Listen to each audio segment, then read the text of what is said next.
This is Avowed. We're here on Xbox Series X. Be sure to like the videos. Subscribing is great as well. So this is a fantasy role-playing experience where you and some companions go on an epic adventure as an envoy to figure out what exactly is causing this dream scourge of sorts that mutates people with weird, colorful aesthetics and effects. Something that you, as a godlike, are also basically stuck with as a character. So you make your character, like in typical role-playing fashion, and then you go out into the world and explore a variety of unique locations and settings. So there's a lot to talk about here, and I'm going to try to do it spoiler-free as possible, which is a little bit more difficult because this game sort of like you finish it and then you kind of can, if you continue, kind of go back to like the point of no return. So you're not really doing like a new game plus kind of thing.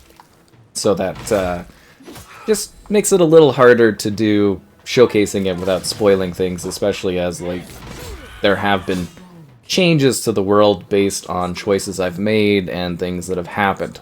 So this is your typical sort of throwback role-playing game. It feels like something that is stuck in a previous era, which has some positives and some negatives. It's very much like the Outer Worlds, basically the same sort of gameplay concept. You go to these different areas, and you explore them, and then you go off into your next adventure. It seems large, and they're decently large, but there's all these different places you end up going and different spots you end up seeing. It's actually pretty lengthy. I'd say a decent and impressive amount of length to it, especially depending on how you choose to play it and work through it. You know, there's lots of different side quests. That being said, some of the role-playing mechanics feel a bit light. Like, if you play the Outer Worlds, I've mentioned many times throughout my things of playing role-playing games, I love to sweet-talk my way through everything, and this game just kind of isn't built for that. It's sort of like you don't really get like charisma checks and stuff, and you have companions, but like there's 6 companion missions, but you can't really like romance your companions, which feels antiquated, and you can't really like control a whole lot of what your companions are doing. So it actually feels kind of really toned down from a mechanics perspective in comparison to the Outer Worlds when it comes to the actual role-playing elements. That being said, the combat is an absolute blast. It's colorful, it's vibrant, it looks cool, it feels good to play. You get to switch quickly between 2 sets of like predetermined class setups that you've produced. You get these epic hits and moments. It looks absolutely fantastic, and then on top of that, all these cool particle effects and different weapon setups, like I got a spear and a big axe, and then there's like elemental element things that you can do, like specialty weapons, and you might have like a wand or a gun. It's just this really cool combination of weapons and skills and having to move around and balance things, and then on top of that, you get a wheel to control like your teammates' abilities, what they're doing. And then you also have, like, godlike abilities. Depending on the choices you make, you get different things to unleash upon enemies to go even further. And grenades and stuff like that. The combat in this is a treat. So, you've probably noticed that we're playing at not the greatest level of frame rate here. So, this is the quality mode. So, to actually change modes, we do have to literally go to the main menu. Which feels a little antiquated, but, you know, it is kind of what it is. But yeah, you've got to actually go. Oh, that's actually a pretty good sword there. Go back and then switch things up. So let's talk about the technical elements of this. So it's an Unreal Engine 5 game, which if you've noticed, it looks like your typical Unreal Engine 5 game. I mean, it's realistic and detailed. I love the fantasy elements, the colors, everything pops. But you know, the rocks, everything like that look very, very typical UE5-ish, which you love or you don't. For the quality mode here, it's a 4K. Everything's going to be temporally scaled. 30 FPS. There are performance drops. And I guess it's got like a bit of an optional unlocked frame option stuff. Like there's different like settings you can kind of do. But it's, yeah. So then you have the 120 hertz where you go to balance mode. We'll talk about all this stuff. And then lots of difficulty options. You can change how frequently it saves. It's pretty good for auto saves, honestly. And then I wanted to show that there's a third person mode that you can apply, and then weapon bobbing, your strength, combat adjustments. So there's all these settings here for how things look. Yes, apply, and then you can see that there is a third person mode if you choose to play it this way. To me, it's a first person game, but I like that they give you the option to do this sort of thing, so that's kind of great. So yeah, 4K, quote unquote, because it's going to be temporally scaled, 30 FPS, and it's supposed to have, again, in my, like, as far as like what Xbox has sent me as a note, it's supposed to have optional unlock frame rate, which I assume means the 120 hertz display allowing you to do balanced mode. So that's kind of how I'm taking that. And then they note ray tracing, which would be the lumen for lighting and stuff like that. Cool.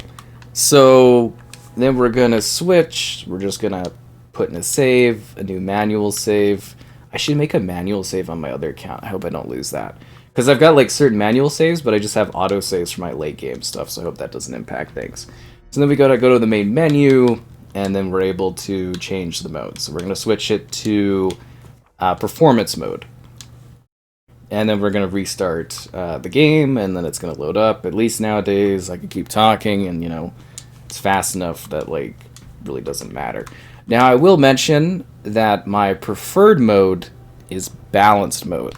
I like performance mode because I like 60 FPS, but it just doesn't run very well. I was mentioning that there were drops for the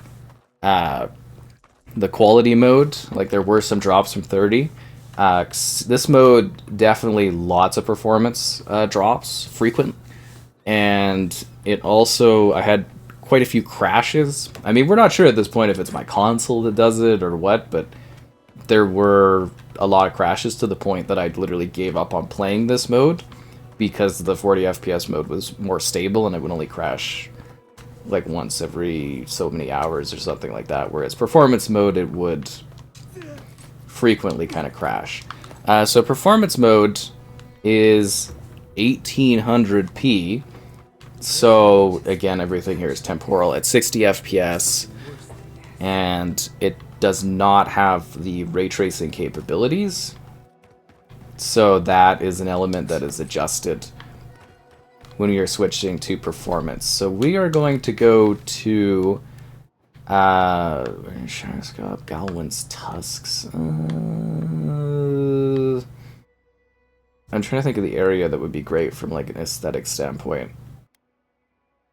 So we're in Shatterscarp. Trying to think of a location that looks really nice. Now that is Galwin's Tusks.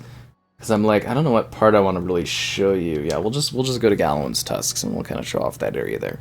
There's like a few different like hub worlds, so it's kind of like they're open worlds, but they're more like not Fable hub worlds specifically, but they are, you know what I mean, kind of not massive endless game scale areas, but they do have a sense of scope to them.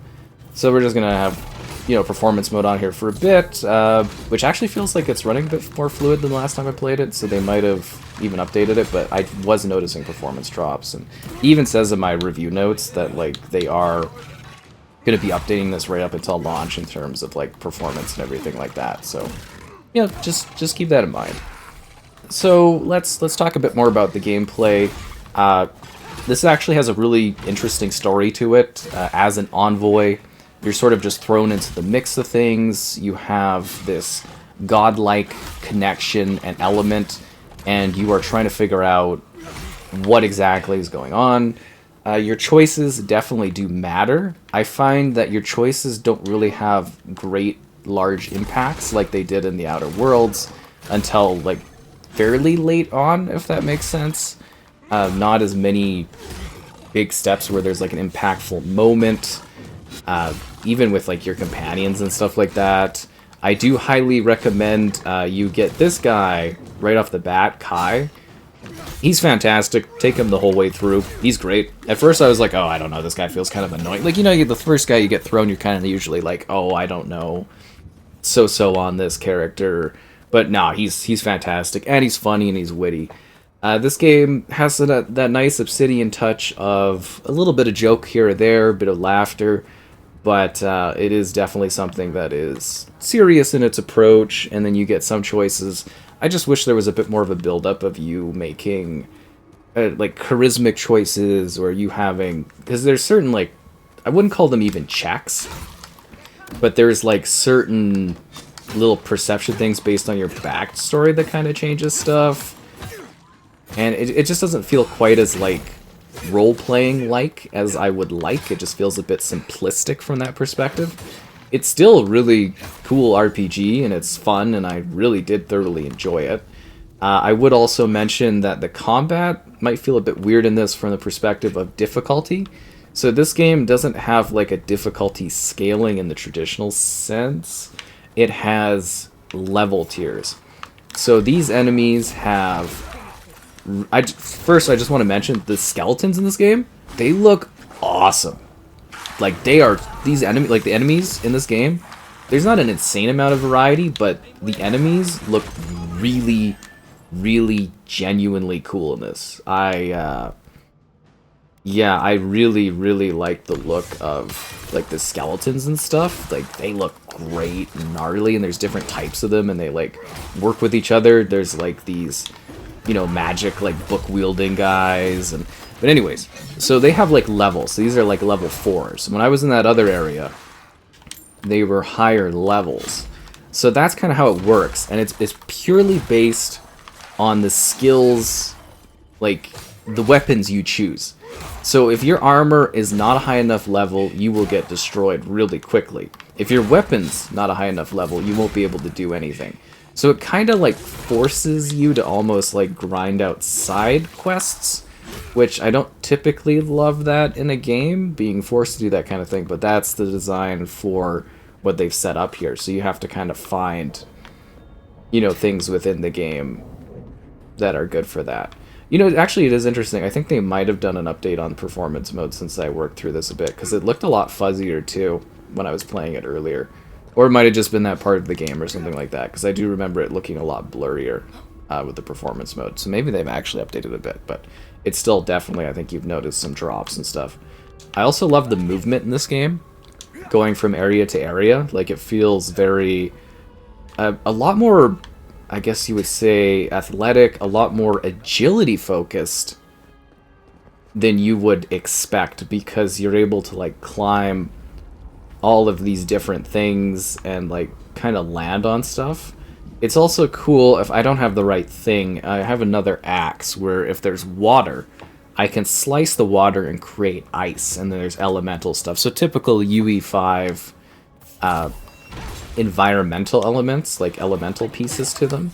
So yeah, that's kind of a good option, I would say, is to go and try that out.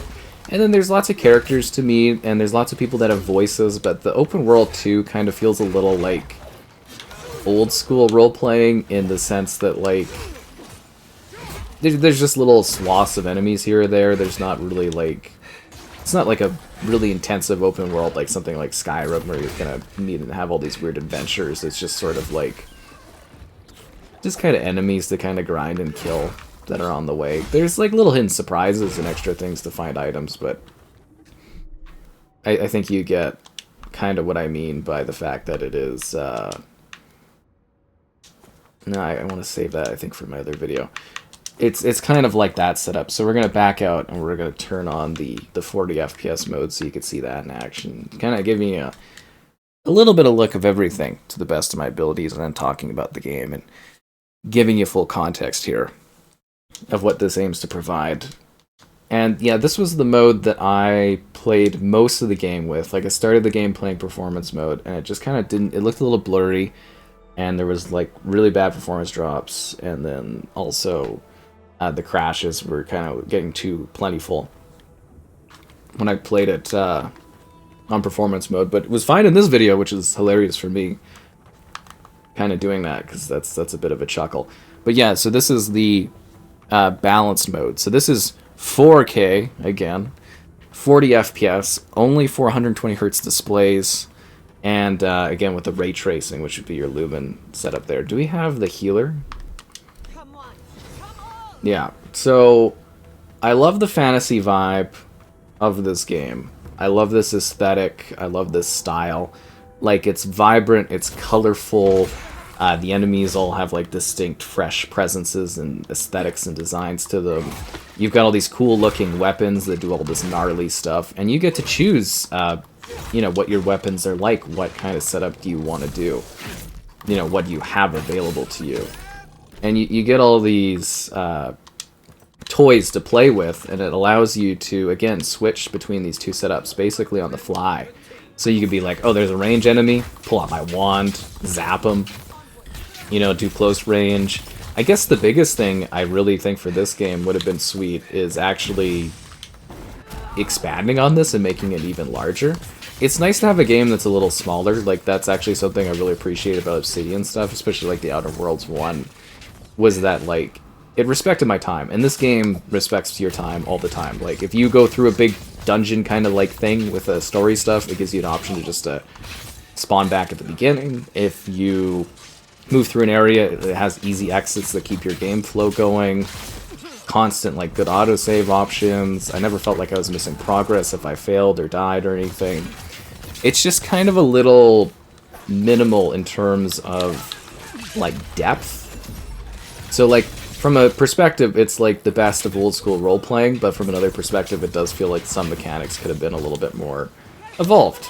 Again, like romances or, you know, more intensive, like, dialogue choices that actually, you know, change things up based on, like, my choices and that. It just feels like an old school sort of, like, 360 era kind of battling and playing RPG, which I don't mind. It's just like, if you are expecting something that is a little bit more modern, I don't know if you're necessarily going to get that here. And I do want to warn again about, like, kind of the difficulty stuff of it as far as, like, basically how things are. But you do, by the end of the game, you feel pretty powerful. You get to take on some crazy, gnarly, like, enemies and creatures and things. There's lots of fun little skills you can have that make you more powerful against enemies. Lots of little different little talent tree kind of things to work through, funny little abilities, serious stuff. So, like, totally, if you are, for whatever reason, worried about the setup for this game, like, it is well done. It is serious enough, but it's got, like, little bits of humor to it and entertainment. I think it's got some cool characters.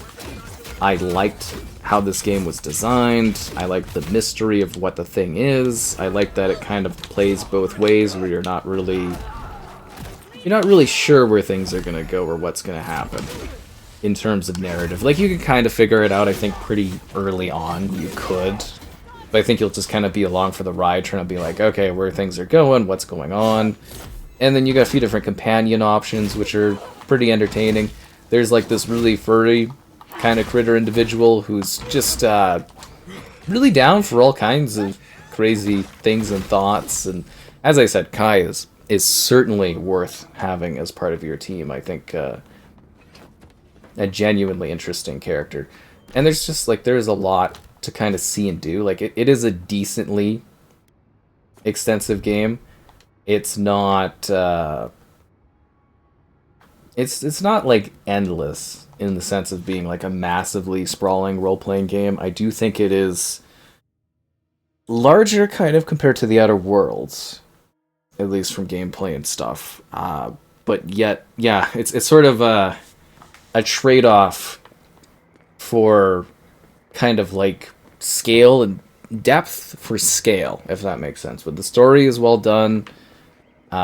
I like the setup and the narrative of the characters and how they interact with things and how you explore the worlds. I like the different areas you visit.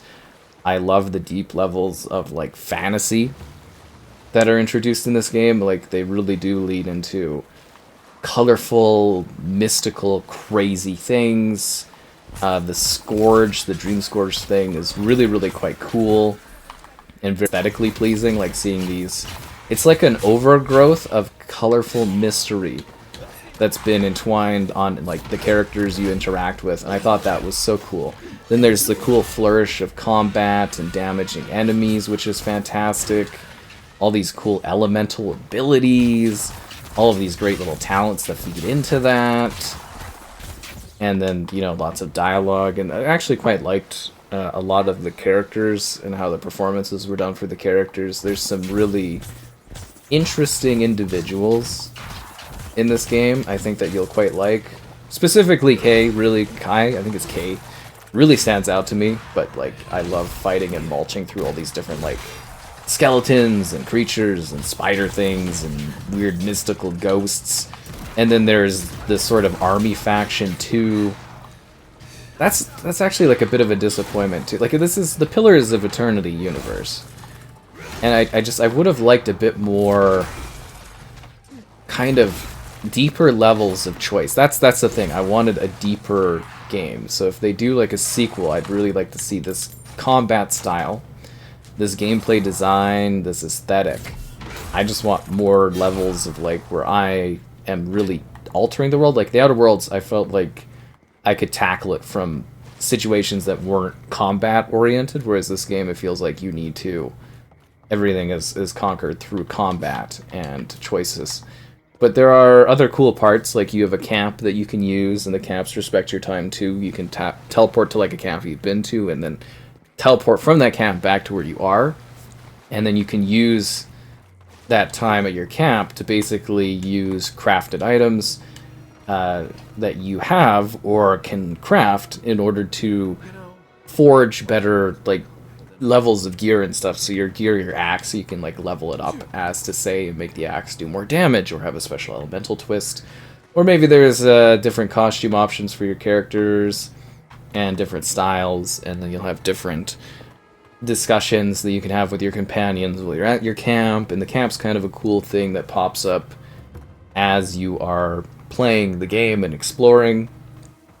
It's all really quite neat. So this game was quite a bit of fun. I liked it. I enjoyed it. I like the combat style. I like the gameplay mechanics. I enjoy what they've put together with this experience. It was fun.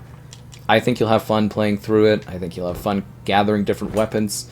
It allows you to have a playstyle that you want to have. Do you like guns? Use a gun. Do you like wands? Go magic. Do you like swords? You can have a sword. You can have a great sword with two hands. You can have a big axe. Like this is like a special bloody axe thing. And then there's hidden secrets and fun surprises and different items you can gather, and different places you can explore, and different challenges you can have. Like there's a lot to this game. Is what I'm trying to say. There's a lot that you can do with it. It's got a good amount of gameplay time to it. It's got some light but fun role-playing elements. There are some little surprising bits and hidden secrets that you might discover, like I was saying, and it's definitely got some genuinely interesting things going on. Like, this game will surprise you in many ways, and I think it's a great role-playing game. I do think there are some limitations to what it does, but I think as far as like an experience that feels like more of a throwback role-playing game, I think this one fits the bill pretty well, and I think you will genuinely be pleased by what this has to offer. But I think you will also find, again, some of the mechanics a little antiquated in this. And that will really come down to the type of role-playing player you are. I found this to be a refreshing change for as of recent of what I've been doing, because it is a little bit more easygoing. But yeah, I think you'll genuinely have fun playing Avowed and like what it has to offer. And hopefully someday down the road we get a sequel that expands upon these concepts, or just another entry in this universe that takes you different places or something like that. It's really cool skeletons, gnarly combat, crazy enemies, whether that's like more military-like or more random out there. Cool magic stuff, a deep level of lore within this universe. Avowed has fun to it, design to it, style to it, color to it. it does kind of look like a little bit of a typical UE5 game, and there are some performance issues and some crashes, but yeah, I think you'll genuinely have a good time with Avowed and find it to be a delightful little adventure. But yeah, hopefully we just get a little bit more role-playing depth from Obsidian next time.